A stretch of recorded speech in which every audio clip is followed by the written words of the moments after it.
Take it away, Chair. Thank you, Mr. Clerk. I will call the Retirement Board of Employee Retirement System meeting to order of February 24th, 2021. Clerk, please call the roll. Chairman Lombardi. Present. Vice Chairman Hull. Vice Chairman Hull is absent. Councilman Igliozzi.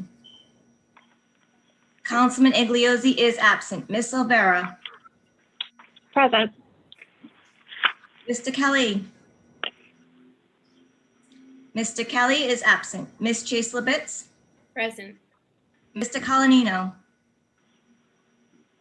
Mr. Colanino is absent. Mr. D'Amico. Mr. D'Amico is absent. Ms. Jackson. Present. Ms. Carlin. Ms. Carlin is absent. Mr. LaRopa. Present. Mr. Shepherd. Present. Mr. Bell. Present. You have 7 present and 6 absent. You have a quorum. Thank you, Madam Clerk. The meeting will go on. Oh, Madam Clerk, you want to read number 1? Approval of minutes, December 2nd, 2020. The minutes have been previously provided to you. Does anybody have any questions in regards to the minutes? I'll entertain a motion to pass the minutes as presented. I so move. Motion's been I made. Is there a second. second? And seconded. Second. Any further discussion? All in favor? Aye. Aye. Aye. Opposed? The ayes have it. Aye. Item number 2, Madam Clerk. Retirement Board Disability Committee Report, closed session, RIGL 42464 and RIGL 42465A1, specific to discussion regarding physical and mental health of a person. There are none. Before I move on to item number 3, Mr. Solicitor, I know that the clerk likes for me to put on the record that is it your opinion that this meeting complies with the executive order of the governor as an open meeting? Yes, Mr. Chair, consistent with the governor's executive order suspending the Open Meetings Act, this remote meeting is perfectly consistent with that general order and subsequent orders. Thank you. Item number 3, Madam Clerk. Okay, item number 3 is invoice for payment. There are none. Item number 4. Purchase of service. There are none. Item number 5 is, Against member retirement contributions. so this is a presentation in which the city controller calculates. It's our duty to accept. We don't vote in favor or against it, but we accept the loans against member retirement contributions. Could I have it? Does anybody have any questions? Is that there? Hearing none, do I have a motion to accept as presented the loans against member retirement contributions? Make a motion. Motion been made. Is there a second? Second. And seconded. Any further discussion? Hearing none, all in favor? Aye. Aye. All opposed? The ayes have it. Item number 6. Service retirements. A maximum, William Baldassari, Bonita Brown, Elise Lanoli, Ruby Lucas, Margaret McCauley, Scott D. Petrosky. Option 1, Howard M. Waldman. Option 2, Wendy Esmond Lopez. Option 3, none. Option 4, Isabel Delgado, Olympia Perez, Veronica Quinez, Jason Simino, and Gregoria Small. And again, this is something that we accept the calculation of the, I believe it's the controller. Does anybody have any questions? Hearing none, I'll entertain a motion to accept the service retirements as presented. So moved. Motion's been made. Is there a second? Second. And seconded. Any further discussion? All in favor? Aye. Aye. All Aye. opposed? The ayes have it. Moving item number 7, Madam Clerk. 7, new continued business. Would you like me to read them individually or together or? We'll take 7A first if you want to. I mean, 7A. well, let me just make this. So we'll take, we have Ms. Riley here from Siegel, who will make a presentation today. If we can take 7A and B, is there any objection? Hearing none. Madam Clerk, 7A and B, please. 7A, presentation by Siegel Consulting of an actual experience study of the employee retirement system of the City of Providence, including discussion, vote, or other action by the board regarding the acceptance of the study and implementation of the corresponding recommendations. 7B, presentation by Siegel Consulting of the employee retirement system of the City of Providence, actual evaluation and review as of July 1st, 2019. Thank you. Ms. Riley? So, well, let me start off. So these reports have been previously provided. Does everybody have access to them? Let me try to start there. Mr. Bell, you I mean? did eat them out before the meeting, so if people check their email, they can look at their own copy, but we also could share them on the screen and also, yeah, we could also share them on the screen if people would like. Can you email a copy to Mr. Bell? I can't hear you. Sorry. Sure, Mr. Bell, I know this is kind of on the fly in the middle of the meeting, but my email address is ssellick@providencera.gov. I don't know if you want to say yours publicly out loud, but you could email me real quick and I can respond to that, or if you would like to. Yeah, mine is hbell@providencera.com. Okay, great. I'll send that to you right away. All right. Thank you. Before we start, does anybody have any questions? Does everybody have the documents or at least are ready to move forward? Great. Ms. Riley? Great, thank you. I can try and share my screen, so at least we can see the page that I'm on. Some of the numbers are going to be small. And so you still might want to have your copy available. I tried to tee this up, so let me just get the right one here.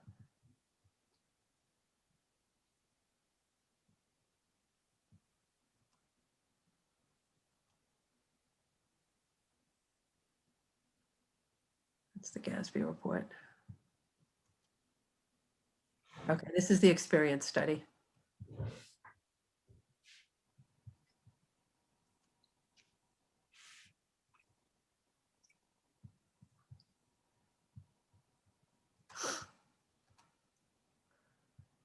Boy.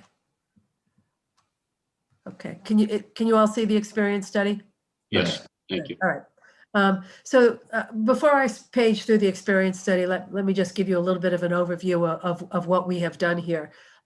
So we perform annual actuarial valuations of the retirement system. And every few years, we do a detailed experience analysis where we collect the information from the prior few years and look at trends in the experience to review the current assumptions that we're using to see if they need to be modified in any way. So, when we do an actuarial valuation, we collect participant data, we collect financial information, we do some very precise calculations to determine the liabilities of the retirement systems. But those very precise and detailed calculations are all based on assumptions. So you really have to think of those liabilities as estimates of future experience. Therefore, it's really important to monitor how our liabilities are comparing based on to those assumptions, whether the liabilities are changing and whether the participant counts are changing. And that's what we're doing here with the experience study. I suspect you've all looked at this study and you all know that there are some significant recommended changes as a result of this. The key one being the investment return assumption, but we also spent a lot of time looking at the demographic assumptions or the assumptions that we use to project participants. And the key one that's changed here is the mortality assumption, although we reviewed everything. So that's the highlight here. The one we probably want to spend the most time on is investment return and mortality. with that, I'm going to page down past the introduction, and I'm on page 5 of the PDF. And at the top of the page here, here's our starting point. We've looked at the liabilities that we calculated for the last 4 years. Now, technically, this was a 3-year experience study. Because of the timing, because of COVID and the delay of getting the data reviewed, we actually had the experience for 2019. So technically, this was supposed to look at experience through 2018. Since we had 19, we included it. You can see on the first column here, we're talking about liabilities of a little under $1.4 billion. Liabilities are increasing each year. It is to be expected that the liabilities in a retirement system would grow each and every year because your people are earning benefits, they're getting older, their salaries are increasing. That's all to be expected. The next column shows the gains or losses that we measured with each of these valuations. And gains or losses have 2 components. They can be investment gains and losses, so how the assets performed, or liability, non-investment gains and losses, how your participant information compared to what was expected. We have investment losses in 3 of the 4 years here, 2019 being the exception. Oh, I'm sorry, we have total losses in 3 of the 4 years here, 2019 being the exception. But if you look at the breakdown between investment and non-investment, we see a steady pattern of investment losses in all 4 years, although 2 of the years were larger than the others.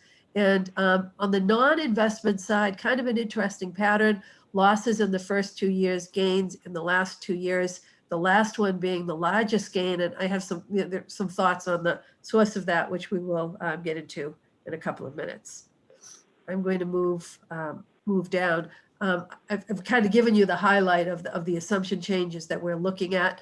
We're looking at a reduction in the investment return assumption, and we'll look at the components that drive that decision. But as you might expect, as I think as we're all aware, and it's good for us as individuals.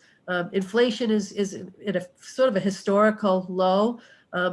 If we go back and look at this average inflation, looking at 5, 10, 20, and 30-year averages, you have to go to a fairly long averaging period to see inflation trending upward. So we have reduced our expectation of inflation, future inflation, and that has a positive, well, it has different implications in the valuation. It means we think inflation is going to have less of an impact on projecting future salaries, but also it's going to have a less of impact or a dampening impact on the investment return assumption, since inflation affects that assumption. Note here the reduction in the investment return assumption. This is the high-level summary. If you haven't already looked at it, we are recommending a full 100 basis point reduction in the assumption from 8% to 7%. This is pretty dramatic, but because there isn't another experience study scheduled for a couple of years, we wanted to make sure we're really taking into account all the information, even the information we know today, which is beyond the information that we would have had if we were setting the assumption exactly on July 1, 2019. Slight reduction in the salary scale assumption, again, due to inflation. Payroll ties into that. I mentioned we are updating the mortality assumptions using the most recent tables released by the Society of Actuaries. And we're actually using the tables that have been prepared for public sector retirement plans, not just general retirement plan mortality experience. As when we look at some of the detail, and depending on how much detail you want me to get into, the experience was kind of all over the place for the Class B with respect to turnover, retirement, and disability in the last couple of years, to such an extent that we didn't make any changes in those assumptions. And we'll look at that in just a minute. We did modify the turnover, retirement, and disability assumption very modestly for Class A. These are the assumptions that don't make the changes that we made in these assumptions didn't have a huge impact, but all of the changes on turnover, retirement, and disability for Class A ended up lowering the liabilities very slightly. So we increased the turnover just a little bit. Fewer people are going to make it to retirement. They're going to leave before they vest.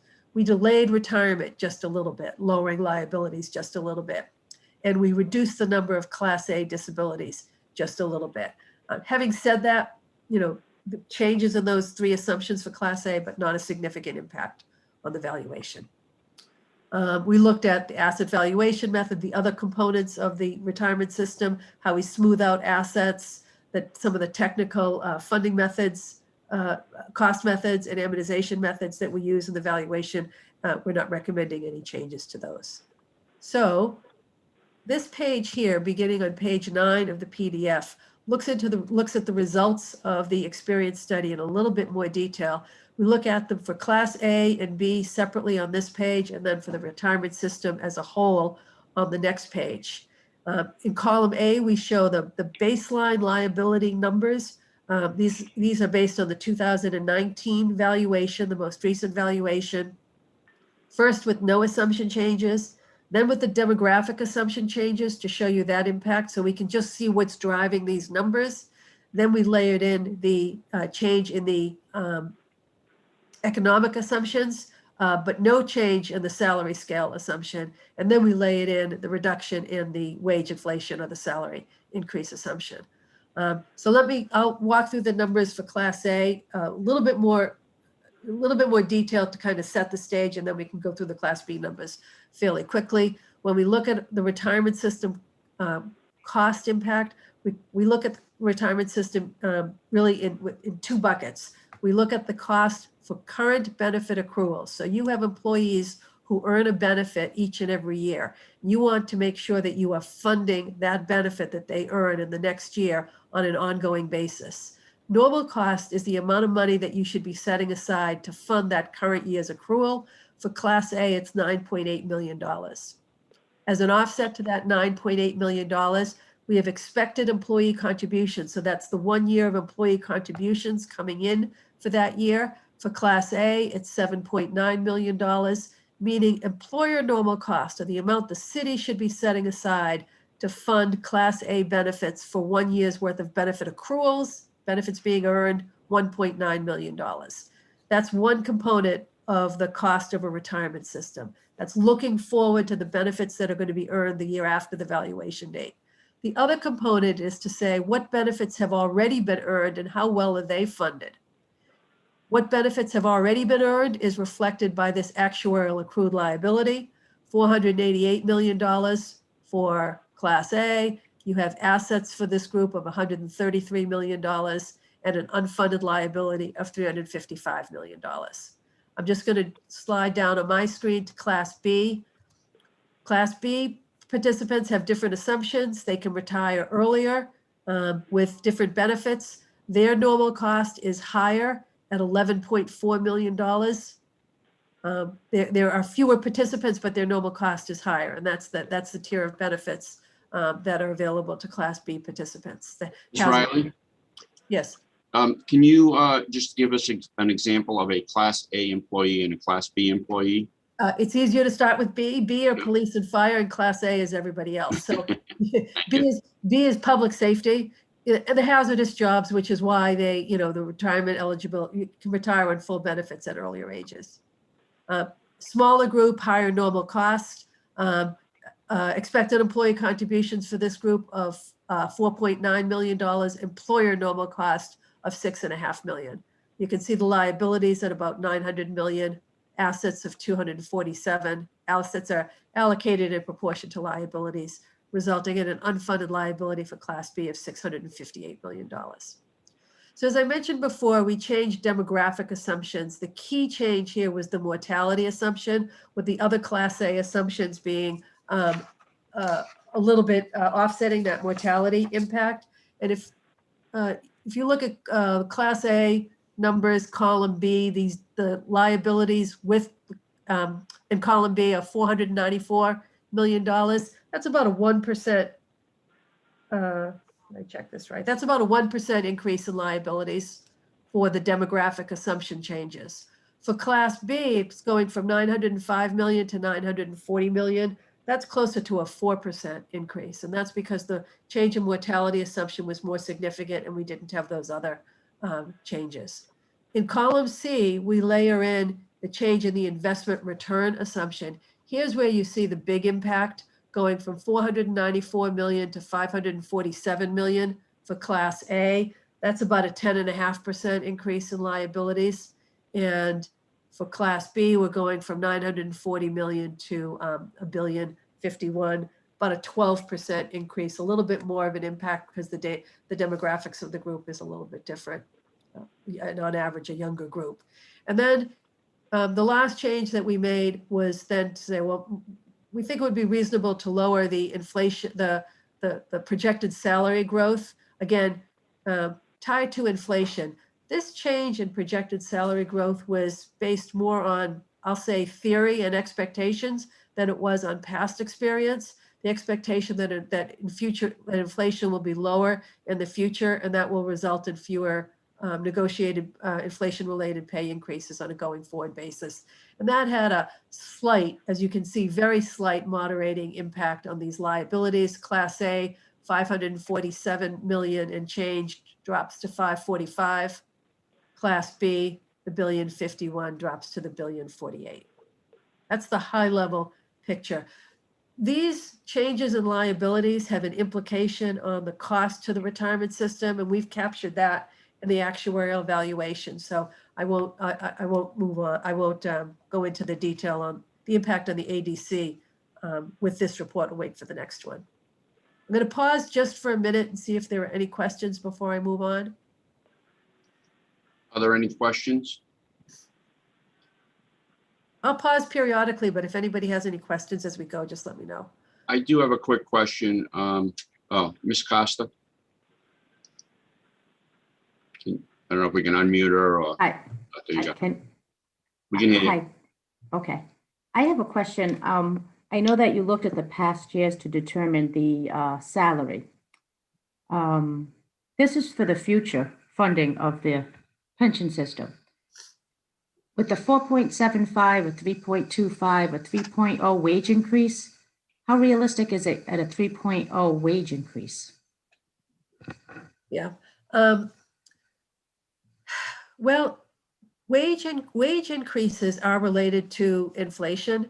Although wage increases tend to be a little bit higher than inflation because the same sort of general drivers for inflation affect sort of general inflation and wage inflation. But there's an expectation that people want to get increases that are going to be a little bit more than inflation. They've got a little bit more disposable income and a little bit more to spend. So it's not surprising that we have a long-term inflation assumption, a wage increase that's in excess of pure inflation, which is why we have a wage inflation of about 3%, whereas general inflation is projected to be about 2%. I know I haven't yet answered your question, but we're looking at long-term projections. We are projecting people's salaries for the next, probably, well, depending on people's ages, we could be projecting people's salaries for, 20, 30, even longer years for a really young employee to project their benefits at retirement.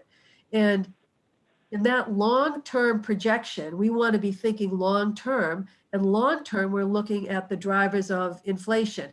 I recognize that you have had the recently settled contracts that have been higher than the 3%, but our assumption was that those were sort of, catch up and sort of a resetting to, catch salaries up to where they should have been and aren't necessarily indicative of longer term expectations. So we think it's consistent to use this assumption with this lower investment return assumption, recognizing that, the years that you have more than a 3 or a 3.5% increase are going to generate experience losses, but we don't think that they will be experienced in every year going forward. Does that answer your question? Yes, thank you. Okay. So I guess just to follow up on that, Ms. Riley, you have taken into account the proposed police union raises that are coming down? No, not here. Okay. Here, no. Here we set the assumption. This was all kind of happening at the same time. This report was done and those numbers were finalized. We did look at the impact of it, And, we are aware that you have granted increases that are higher than this, that will generate an experience loss. When those salaries are reflected in the next valuation, probably not till the 2021 valuation, because those salaries increases will be reflected in this current fiscal year. So that will eventually hit the valuation. It's not reflected here. Thank you. The next page is the total page, Class A and Class B combined. So I'm just going to move off of this. I'm going to move to some of the backup and support for the assumption changes in a little bit more detail. And I'm not going to cover all of this, just a couple of the key ones. Here is the information on inflation supporting that. Well, the inflation is a component of both the investment return assumption and the salary scale assumption. So here is the backup for that inflation and the recent CPIU experience. Here on this page 12 of the presentation is your market value investment performance over a number of years. For most of these years, the assumption has been, well, for the recent number of years, the assumption has been 8%. I believe it was 8.5% before that. You can see that, in the last 5 years, shown on this chart here, 2015 through 2019, you only exceeded the 8% assumption once. The 5-year average is 5.49%. The 9-year average is 6.69%. Now, these are important numbers to look at, and these, I think, support the reduction in the investment return assumption. I will say these numbers are very sensitive on the time period that you look at. And, we have been your actuary for the last, I think, 6 or 7 years. We didn't have access to the weighted numbers prior to 2011 to factor in here. So we're only showing a 9-year average. If we had information and showed a 10-year average, it would certainly look better than the 9-year average, because fiscal 2010 had very strong investment performance. But if you went back and pick up fiscal 9, it's going to be lower again, because that's capturing the numbers for the Great Recession, the year where investment performance was really horrendous. So again, these are very sensitive to the time period that you're looking at. If you go back to a longer period of time, they probably look they're better than these numbers would show. But when we set the investment return assumption, we're really not looking at history. We're looking forward, and what do we expect returns to be on a going forward basis? And we build an assumption based on those expectations on a going forward basis. We build those assumptions by setting up real rates of return and adding in inflation. And the assumptions for real rates of return that we use, we look at capital market assumptions for individual asset. Actually, I kind of jumped ahead of myself. Before I talk about the components of the assumption, I wanted to review these bar graphs with you on the top of page 13 here. This is the information from a published study, National Association of Retirement Administrators. This is the information that was published in February of 2020. The 2021 study is now out, and it's showing, the same pattern. What this is showing is for this survey completed by the National Association of Retirement Administrators. I think it's over 100 public sector retirement plans, mostly statewide public sector retirement plans, so large plans. This shows the assumptions that they've used for the past 20 years. On the left-hand side, you can see where the breaks are. In 2001, the first year, you can see in the white bar in the middle, all of the plans that were using an 8% investment return assumption, and the number of plans that were using assumptions in excess of 8%, and the plans that were using assumptions lower than 8%. That white bar has gotten smaller and smaller over time, and the bars below it, the two blue bars, which represent assumptions, between 7.5% and 8%, have gotten larger. And as we move over to the right, we see that even those blue bars are getting smaller over time, and the assumptions representing the plans using assumptions less than 7.5% has gotten significantly larger over time. The median investment return in 2020, or when this study was published, was 7.25%. And that median published at the beginning of 2020 was probably based on valuations done in either 2018 or 2019, depending on how quickly the valuation was completed and the data was compiled. The key here, if we had looked at this study year after year after year, we'd see a steady decline in the investment return assumptions used by plans. And that's for the reason that I'm going to discuss. Because when we set those investment return assumptions, we're looking forward, and everybody's looking at the same information. We're looking forward at what how markets have changed and what how they're expected to behave in the future. As I started saying, we build our assumption by looking at expected returns for various asset classes. And what we show in the bottom of page 13 here are those assumptions for various asset classes. The one we show here are domestic equity, international equities, core fixed income, and hedge funds. These are the asset classes that your plan is invested in. There are other asset classes that are available that have different expected returns. We look at expected returns on different time horizons. In general, as you go down the time horizon, also look at longer periods of time, we're seeing higher returns. So returns are expected to be lower in the short term than they are in the long term. We show here both the assumptions that we were using that were set at the end of 2018 to use for our 2019 valuations. But then we're showing the assumptions that we developed at the end of 19 that we developed to use in our valuations for 2020. And you can see this continued trend of the downward expectation in general of downward expectations of capital market assumptions. When we put all this together and calculate an expected return for your portfolio, on the top of page 14, you can see that this information generates expected returns, in the 6.6 to 6.4% range, which is what is driving our recommendation to lower the assumption from 8% to 7%.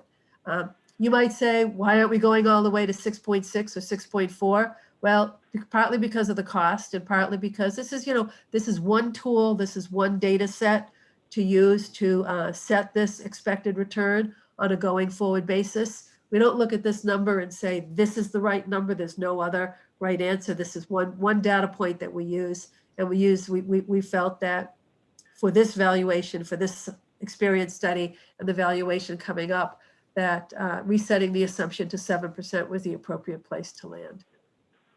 So this is the biggest change. So I'm going to pause and see if there are any questions or any discussion related to the investment return assumption change.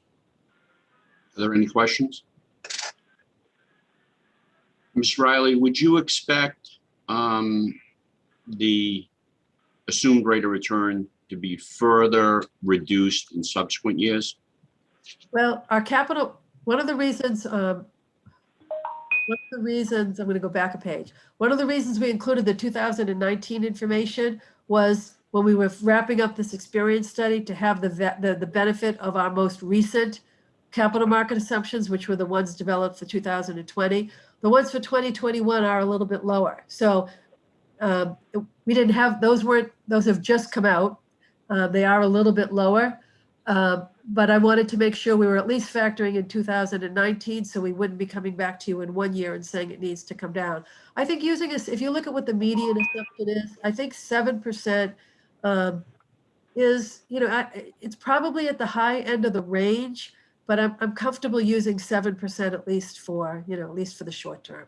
We could see future changes. Interest rates are at historical lows, although yields the last couple of days have come up just a little bit. So, it's a very volatile and very volatile market.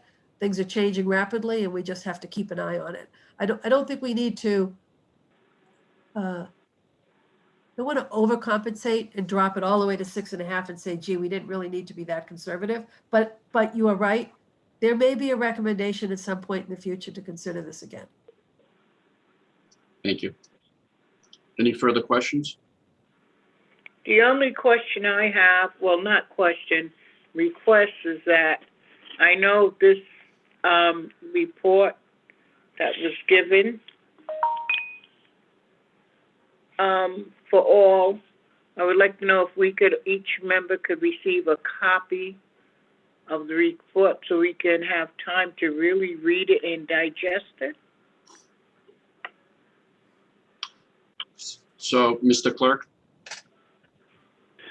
Yes, I did email that. But I was not emailed much in advance of the meeting, so I apologize. I'll try to do that better in the future, but everyone does have a copy of the report in their email. I don't know if the request is for a hard copy. I know I don't need a hard copy. Does any member, is any member requesting a hard copy? I am. Okay, Okay, we can take care of that for sure. Thank you. you're welcome. Is there My any pleasure. other member would like a hard copy? You can always email the clerk if I don't see you raise your hand. Ms. Costa, I see that your hand is raised. Yes, Kathy, as you know, I've been asking for a copy of the same schedules that you provided to complete this and the other report at a 6.5 rate of return. Do you expect me to get that anytime soon? I thought you had those except for the interest adjustment change. But Gina, we can take it offline and I'll give you a call this afternoon and I'll see what you need. Okay, appreciate it. Thank you. Okay to keep moving? Please. Okay. The next page, this is the salary scale assumption that we've already talked about a little bit, and Gina has asked, I think, a very good question, which we did consider in making this recommendation, knowing that there were, negotiations that might result in slightly higher increases in the short term. But I do think consistently that this is the better long-term assumption that's consistent with the salary increase, with the decrease in the investment return assumption. So here's a little bit of information, and I will go through some of these pages pretty quickly. It gives you an idea of how we look at the information. When we look at there's a lot of tables here with statistics, and I want to sort of focus you a little bit on the vocabulary that we use here. We talk about actuals and expected. So the expected is what we assume to happen, and the actual is what happened, and then we look at a ratio. So for salary experience here, this is shown, for the group for the Class A over a number of years. We expected salaries to be 248 million. They came in at 251 million. That's about 1% higher. That's a little bit higher than expected, but that's a pretty small variation. The same for Class B, came in about Class B fire, 70 million compared to 68 million, about 3% higher than expected. Look at police though, right on the money at 80 million for both years. And this is what I was talking about before about the class, I think I alluded to, the Class B experience between fire and police was not as uniform as I thought it would be. I expected to see the same patterns in fire as we saw in police, and I didn't really see that. And I'm not sure if that's short-term anomalies or this particular period, but I saw it in the demographic assumptions too. But that's the kind of information that we look at in setting the salary increase assumption. But as I noted, salary increase was that the change is more driven by the inflation expectations going forward than the actual experience. And the other thing to keep in mind is the salary assumption has two components. It has a longevity component, which is based on your longevity increases, and those are on top of the inflation increases. So we are not just assuming the 3% increase in wages, it's 3% plus longevity based on somebody's service. So with that, payroll growth, total payroll, we're projecting to grow at the new inflation assumption of 3%. The next section, beginning on page 17, looks at those demographic assumptions, the ones that affect the participant population. It's probably where we spend the most time because this is so data intensive to analyze this. We look at the 4 assumptions that drive the population demographics. Mortality, how long people are going to live. We look at mortality pre-retirement and post-retirement. So which people are how many people are expected to die before retirement, in which case spousal benefits might be paid, and then how long people are going to live after retirement. We looked at termination or withdrawal. The more people that leave employment or leave at younger ages, the smaller their benefits. They may not even qualify for benefits. If they do, they'll be fairly small benefits, and they'll be paid in the future at some later date. People retire over a range of retirement ages, and we take that into account. And some people become disabled and qualify for benefits sooner rather than later. And oftentimes those people have a different mortality expectation than a healthy participant. So for the mortality rates, this is the assumption that had the demographic assumption that had the most significant impact. It's the one that if you read about the criticism of defined benefit plans, as criticism that plans aren't taking into account recent mortality experience and the fact that people are living longer. We've actually attempted to keep your mortality assumption up to date by updating it with projection scales on a regular basis. This experience study gave us an opportunity to look at the newly released tables by the Society of Actuaries, which have been developed based on public sector retirement plan experience. And when they generate that experience for public sector retirement plans, they've actually looked at experience in 4 buckets. One bucket being teachers. You don't have teachers in this plan, so it's not reflected, but teachers show a pattern of longer life expectancy than general employees or police and fire employees. Then we look at public safety employees in one bucket of mortality experience, non-public safety employees, so your Class A employees in a third bucket, and the 4th bucket is survivors. When we look at this, I'm going to jump ahead to some of the tables that we prepare. Here, I want you to look at actual versus expected, and I want you to look at these numbers here, not exposed, but actual number of deaths and versus actual number of deaths, expected number of deaths here, and versus actual number of deaths. This is showing the retirement experience, the mortality experience before retirement, where you would expect a fairly small number of deaths. And look at Class A. We actually expected 13 deaths over this time period, and we only saw 3. Far fewer deaths pre-retirement than expected. Different numbers, but the same pattern for Class B fire. 2 deaths expected, we saw 1. And when we go to Class B police, again, 2 deaths expected, we saw 1. Again, these are really small numbers. We did change the retirement assumption pre-retirement, but it's really the post-retirement mortality assumption that is driving it. And actually, okay, so here's the post-mortality retirement experience where you see some much more significant numbers for the post. So these are the people in pay status who have passed away in the 4 years since the prior experience study. For Class A, we expected 167 deaths. Now with post-retirement mortality experience, we actually saw more deaths, 181 deaths over this time period. We're going to drop down to Class B. You're going to see very different numbers, Class B related to Class A and even within Class B. For the fire, we expected 21 deaths. We saw half as many. For police, we expected 32 deaths. We saw about 2/3 as many. So you see we have very varied experience based on the mortality assumptions we were using. We believe the change to the public sector mortality tables where we're using public safety mortality and non-public safety mortality will align better with your experience. I'm going to move on. I'm going to jump past the disabled annuity mortality experience because that's pretty small. We just used the public sector mortality experience. And I'm going to review one of these sets of tables here on turnover rates. You can look at the retirement and the disability if you afterwards. Turnover tables are set up the same way those mortality tables were. We've got our expected number of people to terminate in the last 4 years and the actual number. If you look at Class A, we expected about 200 people to leave employment, And we saw almost 400, so twice as much turnover on Class A than expected. Drop down to Class B, far smaller numbers. 7 people expected to leave from the fire department, but we saw 27 actual.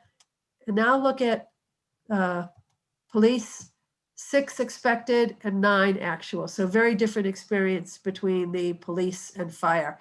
And it's that fire experience that was a little bit more of an anomaly than the police experience. So we thought it best not to make any changes in the turnover assumption, and saw similar patterns in retirement and disability experience. Police and fire showing kind of diverse experience to such an extent that we didn't feel comfortable making a change in the assumption. We weren't sure which was more reliable on a going forward basis, and there really wasn't enough data to warrant a change in the assumption. So we'll be looking at that with the next experience study. We did increase the turnover assumption for Class A, which lowered liabilities slightly. And I said I wasn't going to cover it, but I think I can very quickly show you retirement experience. Let's see, this is retirement experience for Class A, separated out by people with less than 10 years of service and more. Here we have fewer retirements than expected amongst Class A, 170 actual versus 254. We lowered that retirement assumption just a little bit. For fire, far more retirements than expected.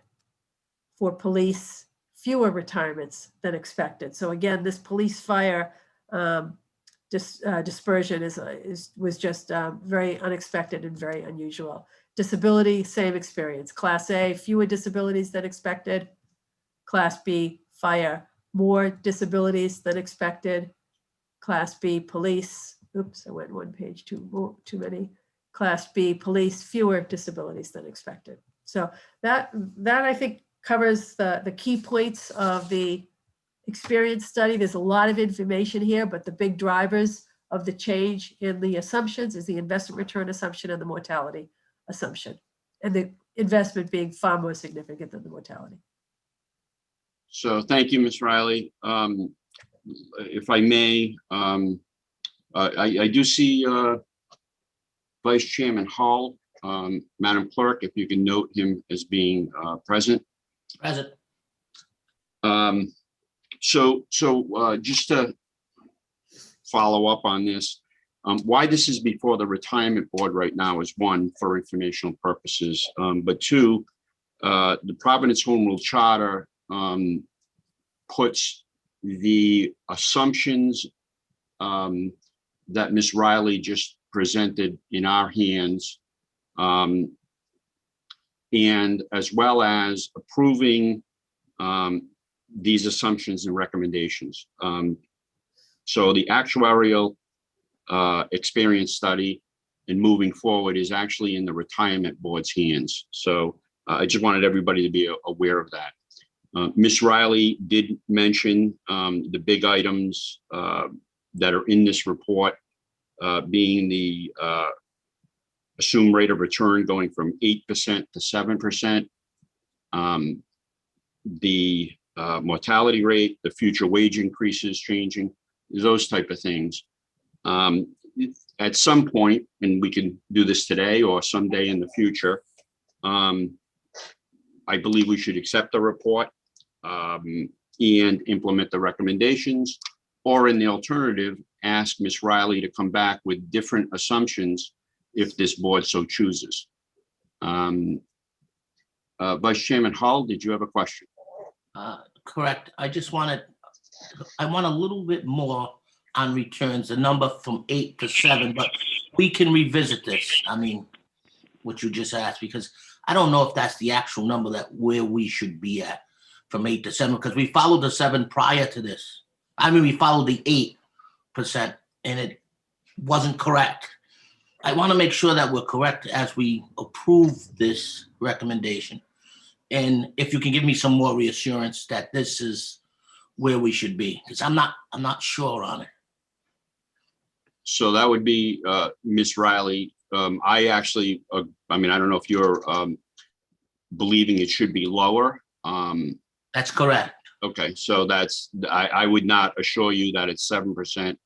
I don't know if Ms. Riley can, but if you wanted to come back at, with different figures, that'll be this board's call. Just, Mr. Chairman and Ms. Riley, just some, we're in a conundrum right now, and making sure that we do our due diligence as we take on this role, Mr. Chairman. I'm not comfortable with the number. I just want some comfort level. That's all. That's all I'm asking. If you can give it to me, if not, it is what it is. Thank you. Maybe if I could suggest, when we do the 2020, we're in the process of doing the 2020 valuation. And we set that 7% assumption using the capital market assumptions that were available then, which were the 2020 assumptions.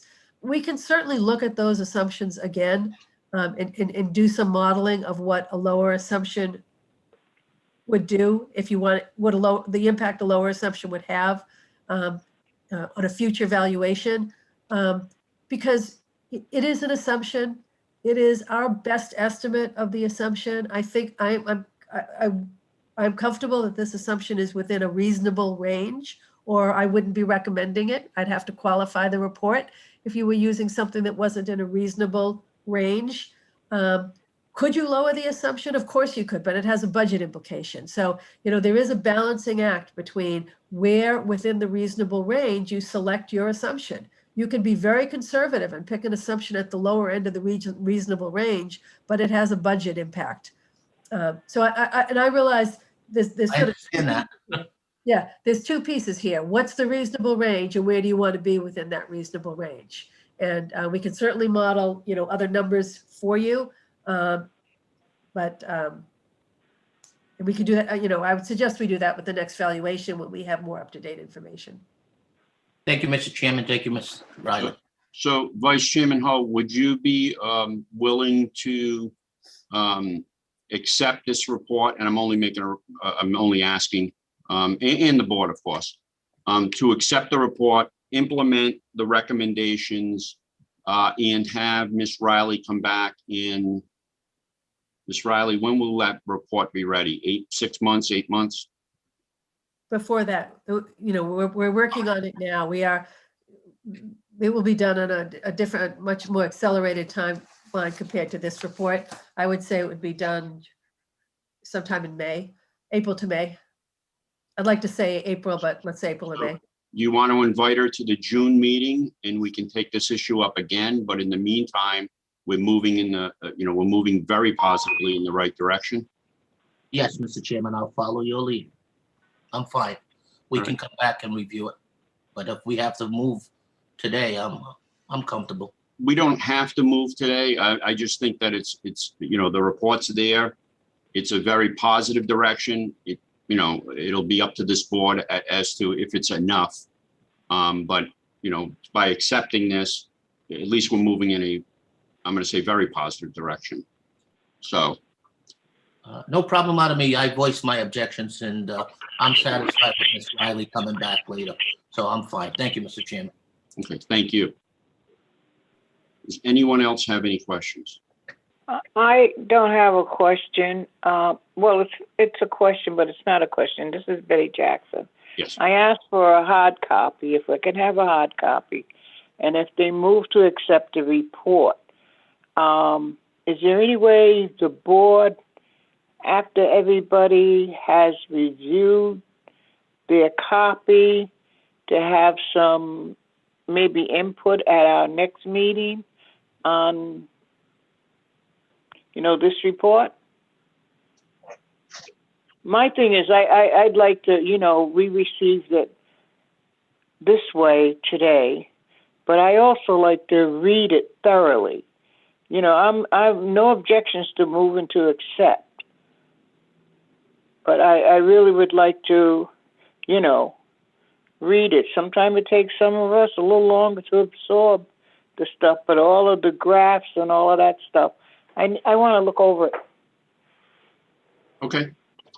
So, so then Does someone want to make a motion to accept the actuarial report from Siegel, implement the recommendations, and if necessary, invite Ms. Riley back next month to answer any questions? I'll make that So motion. moved. So that motion's been made. Is there a second? I second. Second. Is there any discussion?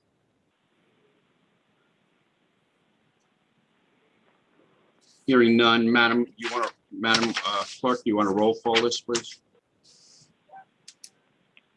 Sure. Chairman I'm Lombardi. sorry, Ms. Riley, would you mind unsharing your screen so that then we can see the members that are speaking? Thank you. Chairman Yes. Lombardi. Yes. Vice Chairman Hull. Yes. Councilman Igliozzi is absent. Ms. Silvera. Yes. Mr. Kelly is absent. Ms. Chase-Libitz. Yes. Mr. Colonino is absent. Mr. D'Amico is absent. Ms. Jackson. Yes. Ms. Carlin is absent. Mr. LaRopa. Yes. Mr. Shepherd. Mr. Shepherd is absent. He's muted. Mr. Shepherd?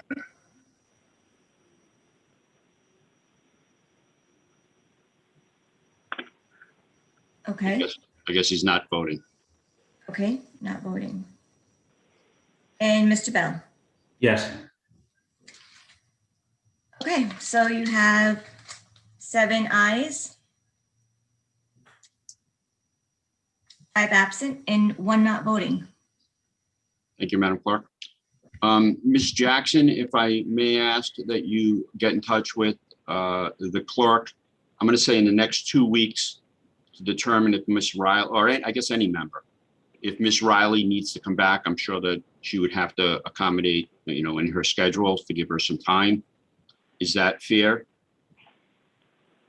Okay, my thing was, well, since Miss Riley is gonna, you're asking her to come back in June, I just wanted to have a discussion with the board members, questions we can have, go over, and then maybe we can present that after we've all had our discussion. Okay, fair enough. So do you want to put this on the agenda for next month for a discussion among members? Yes. Okay. Mr. Clerk, you could accommodate Ms. Jackson. Absolutely.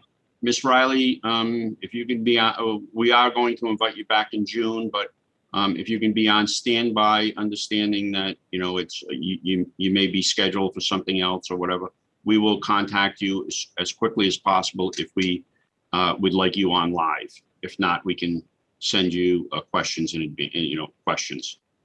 Not a problem. Great, thank you. Does anyone else have any questions in regards to this matter? Okay. Hearing none. Ms. Riley, I know that you have a separate item on here. Yes.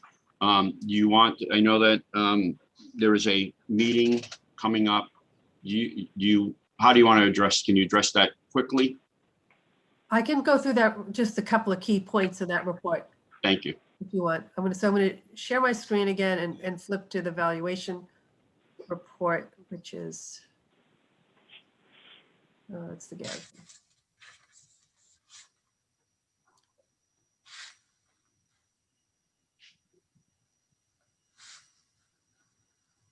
Let me open this.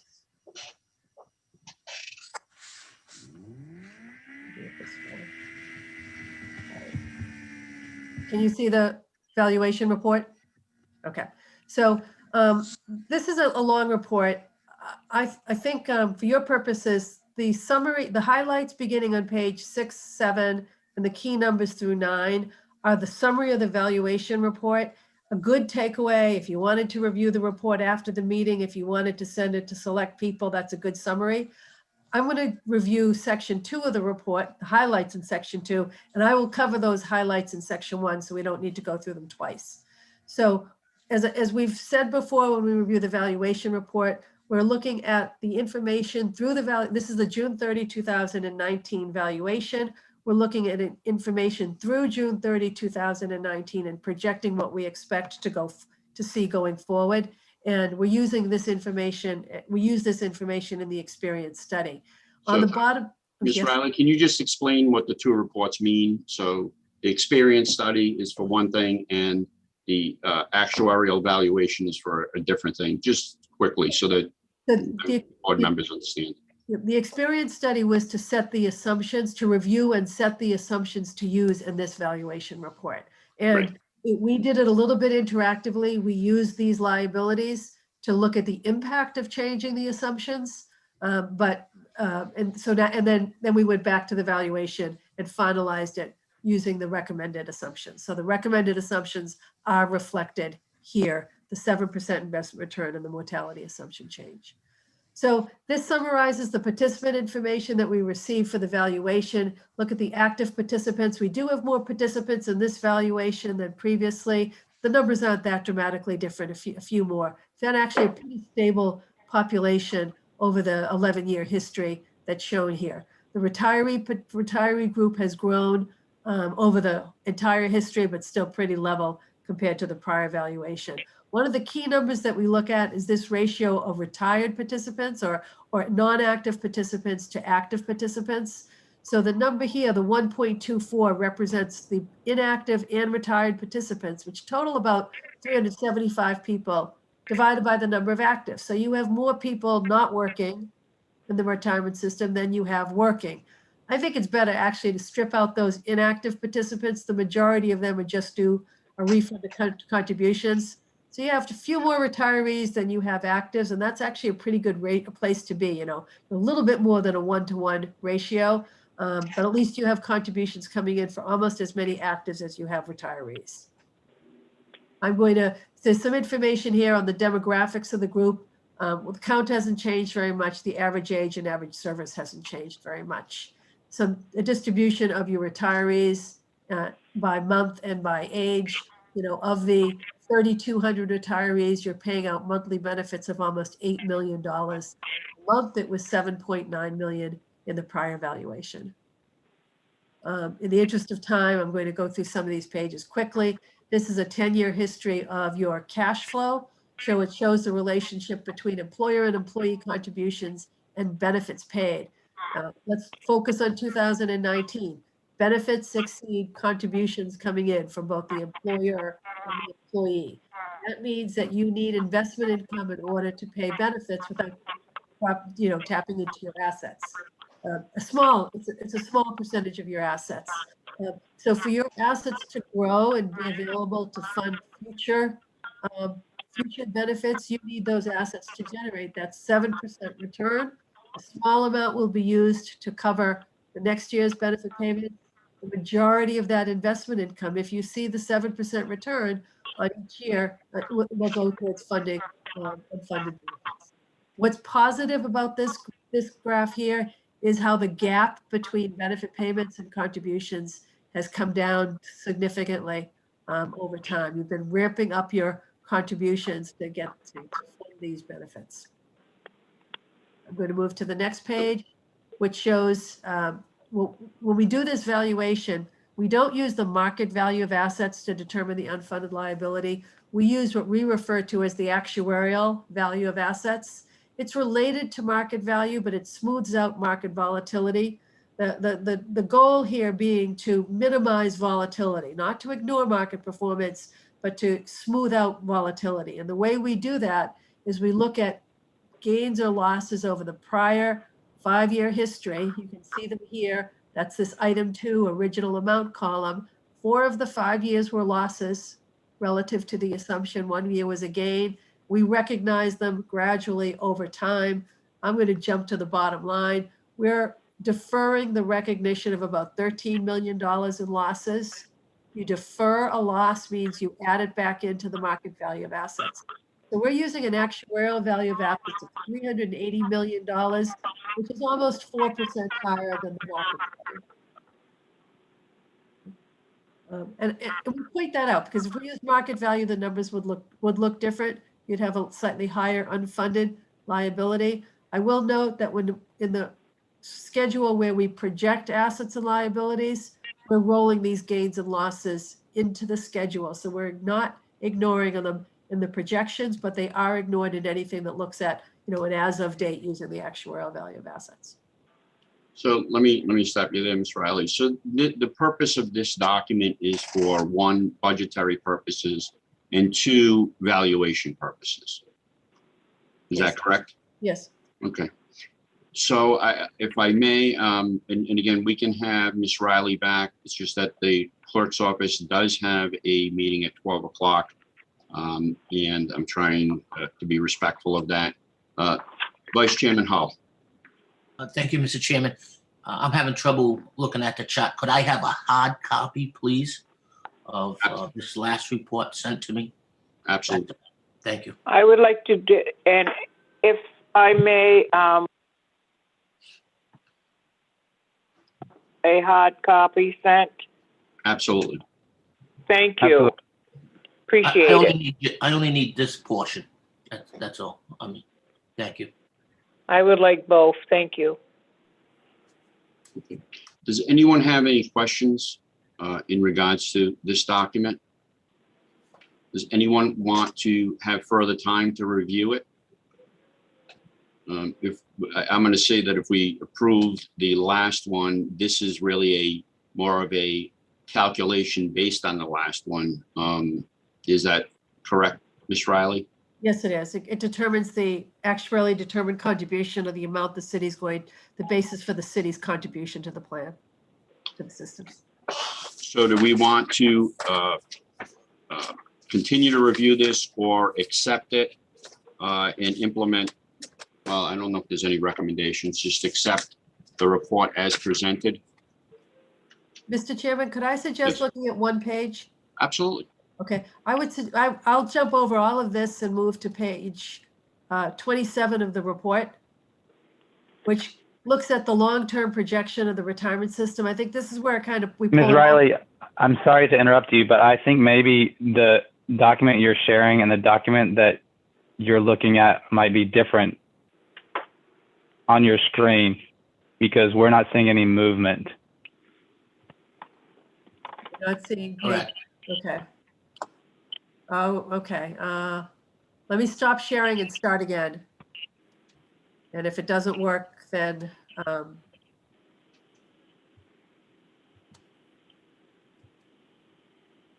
you see a page that says funding schedule?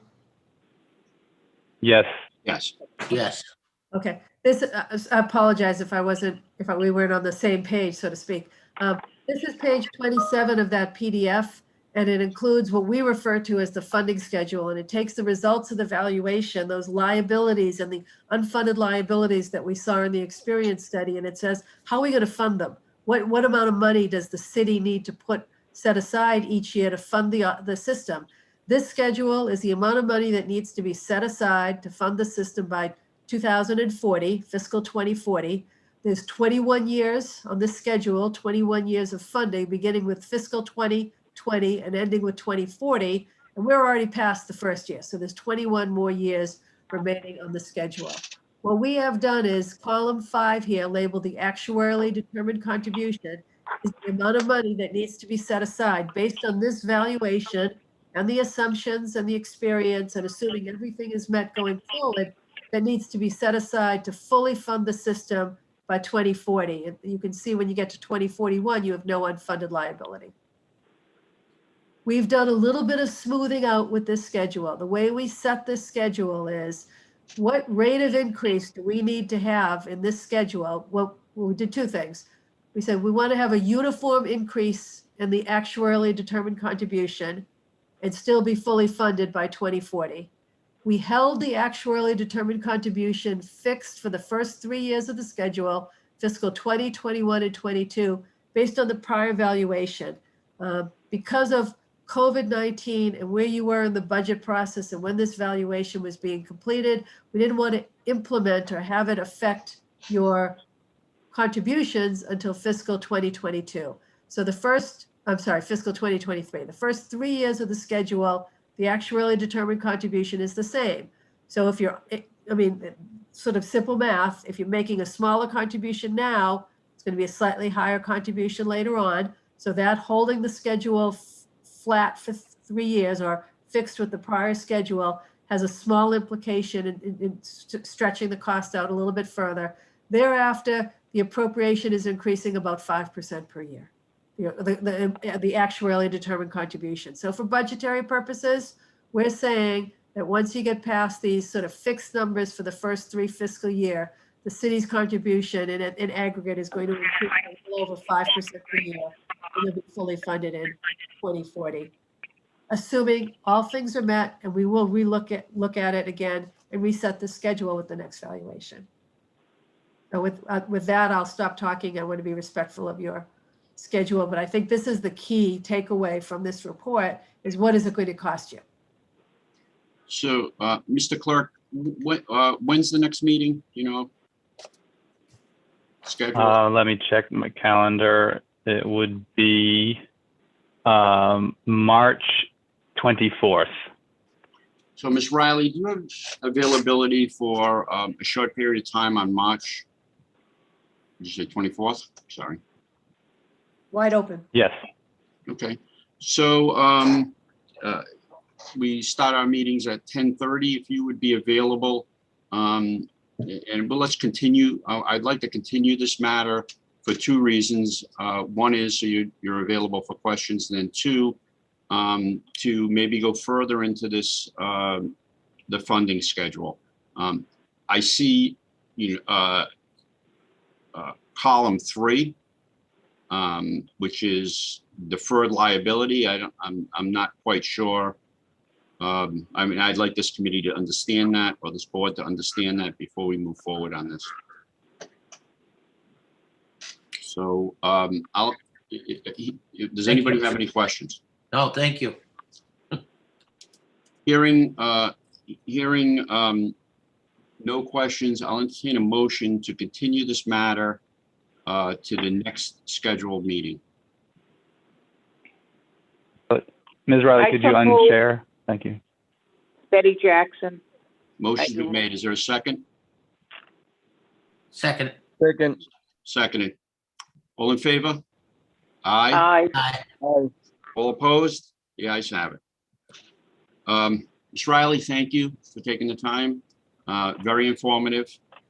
And if you could just put a little bit of time, hopefully, we'll have our questions ready. We'll have some, we'll be ready to interact for a little while. And we appreciate if you could be at that meeting. Thank you.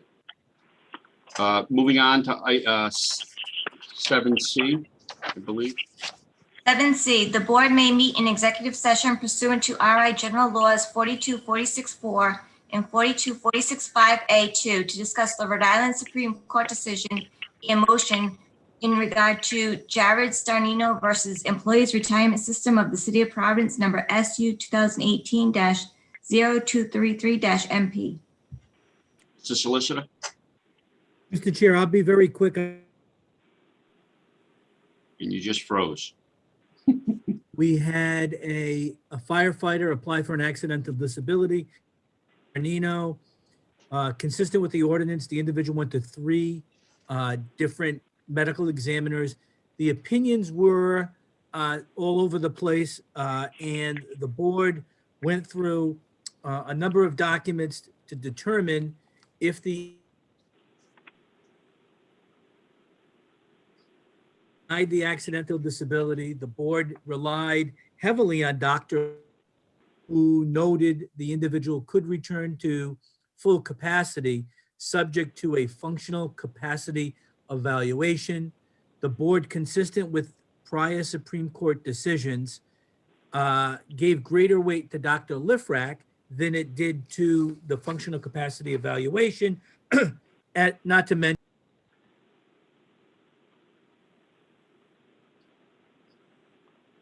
You muted yourself.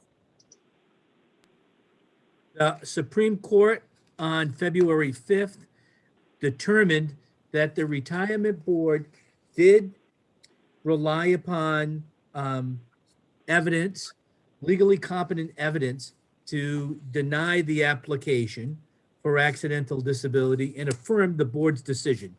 This is consistent with the prior decisions in the case. There was a case Morse where the city retirement board operated under this unanimity rule where we could only grant a disability if all three doctors said that. The Supreme Court said, no, you could grant 1, 2, or 3 doctors or deny based upon the legally competent evidence. And then there was a follow-up case last session, Trinidad, and the court affirmed that decision and affirmed here that it's legally competent evidence and sided with the board's determination. Great news. Yeah, one development since the decision on the 5th was a week after the decision, Mr. Starnino filed a motion to re-argue the case at the Supreme Court. Essentially, his argument was the court misconstrued and misinterpreted the medical evidence and is asking the court to re-argue the case before the court. We filed our objection last Friday, and we will wait any direction from the Supreme Court. But a nice victory for the board, and the board, it said the board thoroughly reviewed the evidence and made a rational, reasonable decision. It's great news. Anybody have any questions?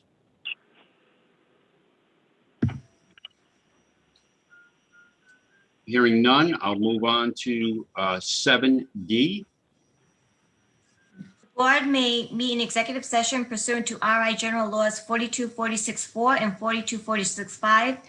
A, to discuss the recent opinion of the Rhode Island Supreme Court in Manuel Andrews Jr., ETABL, James J. Lombardi, NOS 17-262, 263, 264, and 269.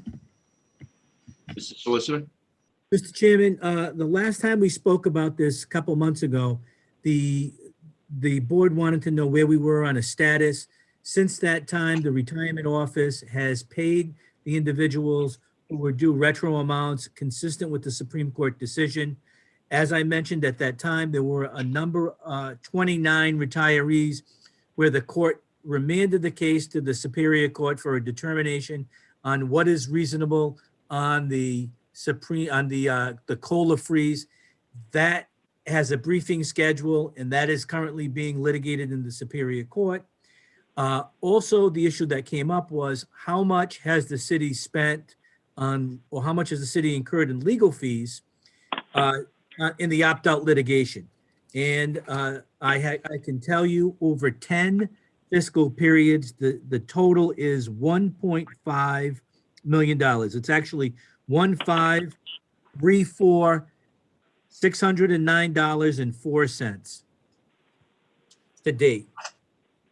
Can you send a breakdown of what that number is to all members, all board? Absolutely. I will forward that to the clerk if that's okay, because I don't have everyone's email address, and he can distribute that.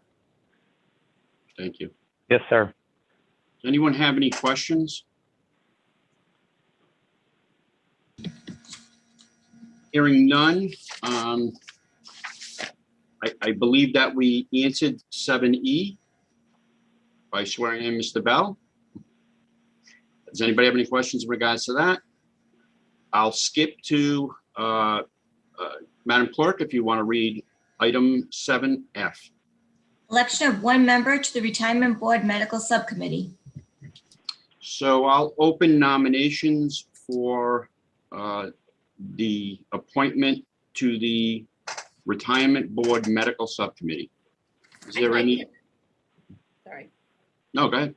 I'd like to nominate our new member, Henry Bell, to replace Mr. Richards, who was a stellar member of that subcommittee. I agreed. Is there a second? Second. Seconding. Are there any further nominations? Are there any further nominations? Hearing none, I will cast one vote. Mr. Clerk, if you could cast one vote for Mr. Bell. And congratulations, you are on the medical subcommittee. Thank you. So noted. Congratulations. All right. Is there any further business? Thank you, I have everyone. Actually, Chairman, I got one question for you or maybe the solicitor. This is in regards to the Providence policeman that recently became the chief of Central Falls. To my understanding, he was leaving the Providence Police with 19 years on. They were giving him a year of leave and adding that year to give him a maxed year of service.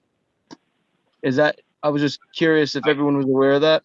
So I believe, or I've been told, I don't know this to be fact. I mean, I haven't checked this myself, but I was told that he did resign. Okay. So, but Mr. Solicitor, do you have any contrary information to that? The item is not noticed on the agenda, but that is consistent. Your comments are consistent with what I know about the matter. The individual is actually been severed from the payroll, and there is no accumulation of retirement board credits. Okay. All right, thank you. Is there any further business? Hearing none, I'll entertain a motion to adjourn. Motion to adjourn. Motion's been made. Is there a second? Second. Second. All in favor? Aye. Aye. All opposed? The ayes have it. Thank you, everyone.